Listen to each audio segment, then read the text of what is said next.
নমস্কার বন্ধুরা, হাসি খুশি রান্নাতে আপনাদের সবাইকে স্বাগত। আজকে আমি আপনাদেরকে মটর ডালের বড়া বানিয়ে দেখাবো। ভিডিওটা প্রথম থেকে শেষ অবধি দেখবেন। ভালো লাগলে অবশ্যই চ্যানেলটিকে সাবস্ক্রাইব করবেন, লাইক করবেন আর শেয়ার করে দেবেন। এই মটর ডালটা আমি প্রায় 2 ঘন্টা আগে ভিজিয়ে রেখেছিলাম। এবার একটা মিক্সি জারে এই মটর ডালটাকে আমি নিয়ে নেব, আর তার মধ্যে দিয়ে দেবো সামান্য আদা বাটা আর কাঁচা লঙ্কা দিয়ে আমি ভালো করে ডালটাকে বেটে নিয়েছি। দেখুন কত সুন্দর মিহিভাবে ডালটা বাটা হয়েছে। এবার একটা পাত্রে ডালটাকে আমি তুলে নেব। এর মধ্যে দিয়ে দেবো কাঁচা লঙ্কা আর সামান্য নুন আর হলুদ,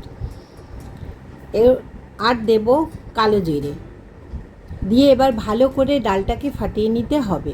আপনারা হাত দিয়েও ফাটাতে পারেন, আমি চামচ দিয়ে ফাটিয়েছি। দেখুন কত সুন্দর ডালটাকে আমি ফাটিয়ে নিয়েছি।